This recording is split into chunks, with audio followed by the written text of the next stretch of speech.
Site ಕೊಡಿಸೋದಾಗಿ ಹೇಳಿ ನಂಬಿಸಿ ವಂಚನೆ ಮಾಡಿರುವಂಥ ಒಂದು ಘಟನೆ ಬೆಳಕಿಗೆ ಬರ್ತಾ ಇದೆ. ಕೂಲಿ ಕೆಲಸ ಮಾಡ್ತಾ ಇದ್ದಂಥ ಮಹಿಳೆಗೆ ವಂಚಿಸಿದ್ದಾರೆ ಕಿರಾತಕರು. ನಿವೇಶನ ಕೊಡಿಸೋದಾಗಿ ನಂಬಿಸಿ ಮಹಿಳೆಗೆ ವಂಚನೆ ಮಾಡಿರುವಂಥ ಪ್ರಕರಣ. ಕೂಲಿ ಕೆಲಸ ಮಾಡ್ತಾ ಇದ್ದಂತಹ ಮಹಿಳೆಗೆ ವಂಚಿಸಿದ ಕಿರಾತಕ. ಶಿವಮೊಗ್ಗದ ತುಂಗಾನಗರ ಠಾಣಾ ವ್ಯಾಪ್ತಿಯಲ್ಲಿ ಆಗಿರುವಂತಹ ಘಟನೆ. ಗಿರಿಜಾ ಎಂಬ ಮಹಿಳೆಗೆ ವಂಚಿಸಿರುವಂತಹ ಆರೋಪಿಗಳು. ನಿವೇಶನಕ್ಕಾಗಿ ಫೈನಾನ್ಸ್ನಲ್ಲಿ ಸಾಲ ಮಾಡಿದ್ದಂತಹ ಮಹಿಳೆ ಸೈಟ್ ಕೊಡಿಸ್ತೀವಿ ಅಂತ ಹೇಳಿ ಮೋಸ ಮಾಡಿರುವಂತಹ ಘಟನೆ ಶಿವಮೊಗ್ಗದ ತುಂಗಾನಗರ ಠಾಣಾ ವ್ಯಾಪ್ತಿಯಲ್ಲಿ ಆಗಿರುವಂಥದ್ದು. ಇವ್ರನ್ನ ನಂಬಿಕೊಂಡು ಮಹಿಳೆ ಫೈನಾನ್ಸ್ನಲ್ಲಿ ಸಾಲ ಕೂಡ ಮಾಡಿದ್ರಂತೆ. ಕಡೆಗೆ ದುಡ್ಡು ತಗೊಂಡು ಯಾಮಾರಿಸಿದ್ದಾರೆ. ಶಿವಮೊಗ್ಗದಲ್ಲಿ ಆಗಿರುವಂತಹ ಘಟನೆ. ಮಹಿಳೆಗೆ ನಿವೇಶನ ಕೊಡಿಸ್ತೀವಿ ಅಂತ ಹೇಳಿ ವಂಚಿಸಿರುವಂತಹ ಒಂದು ಘಟನೆ ಆಗಿರುವಂಥದ್ದು.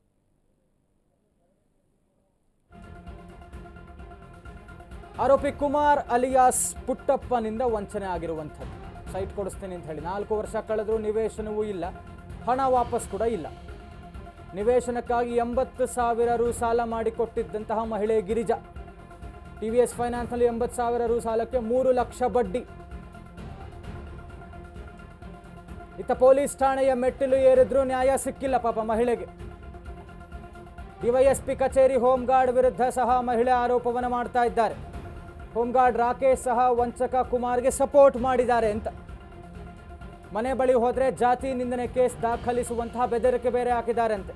ಅಟ್ರಾಸಿಟಿ ಕೇಸ್ ಹಾಕಿಸ್ತೀವಿ ಅಂತ, ನನಗೆ ನ್ಯಾಯ ಕೊಡಿಸಿ ಅಂತ ಗೋಗರಿತಾ ಇದ್ದಾರೆ ಮಹಿಳೆ.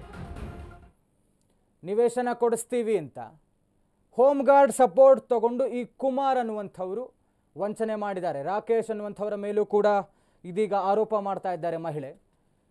ಮನೆ ಹತ್ರ ಹೋಗಿ ಕೇಳಿದ್ರೆ ಅಟ್ರಾಸಿಟಿ ಕೇಸ್ ಹಾಕ್ತೀವಿ ಅಂತ ಭಯ ಬೇರೆ ಪಡಿಸ್ತಾ ಇದ್ದಾರಂತೆ. ನನಗೆ ನ್ಯಾಯ ಕೊಡಿಸಿ ಅಂತ ಮಹಿಳೆ ಗಿರಿಜಾ ಕೇಳ್ತಾ ಇರುವಂಥದ್ದು. ಅಲ್ಲಣ್ಣ ಬೆಳಿಗ್ಗೆ ಅಲ್ಲಿ ಸಿಕ್ತಾಗ ½ ಅಲ್ಲಿ ಬರ್ತೀನಿ ಅಂದ್ರಿ. ಆಮೇಲೆ ಇಷ್ಟು ಅರ್ಜೆಂಟ್ ಅಂದ್ರಿ. ಮಧ್ಯಾಹ್ನ ಫೋನ್ ಮಾಡ್ದೆ, ಮಧ್ಯಾಹ್ನ ಸಂಜೆ ಅಂದ್ರಿ. ಸಂಜೆ ಅನ್ನುವಾಗ ಇವಾಗ 5ನೇ ತಾರೀಕು ಅಂತಿರಲ್ಲ, ನ್ಯಾಯನ ಹೇಳಿ ಇದು ನೀವೇ.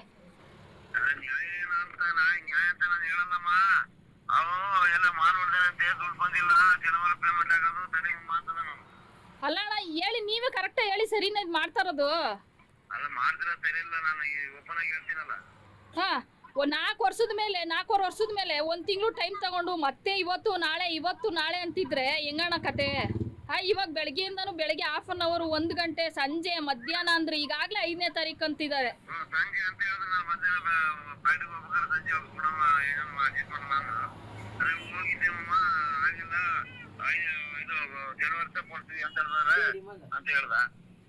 ಇದು ಅಲ್ಲ, ನಾನು ಫೈನಾನ್ಸ್ ತಗೊಂಡವ್ರಿಗೆ ಹಂಗೆ ಹೇಳಿದ್ರೆ ಆಗತ್ತೆ ಹೇಳಿ, ನೀವೇ ಹೇಳಿ ಅಣ್ಣ.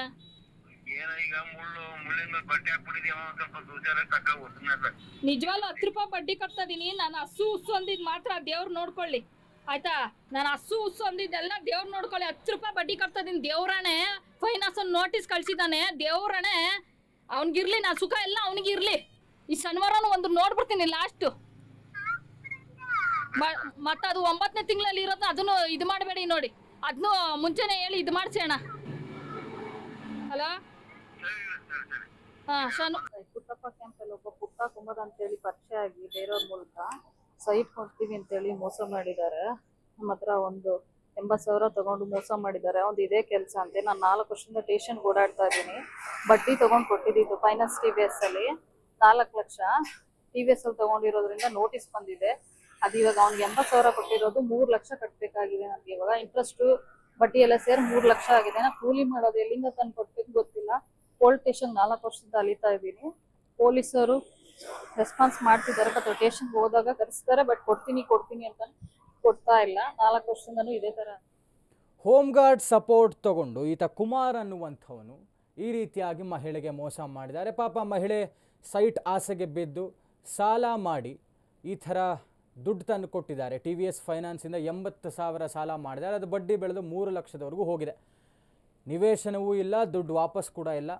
ಜೊತೆಗೆ ಕೇಳೋದಕ್ಕೆ ಹೋದರೆ, ಮನೆ ಹತ್ರ ಹೋದರೆ ಅಟ್ರಾಸಿಟಿ ಕೇಸ್ ಹಾಕ್ತೀವಿ ಅನ್ನುವಂಥ ರೀತಿಯಲ್ಲಿ ಬೆದರಿಸ್ತಾ ಇದ್ದಾರಂತೆ.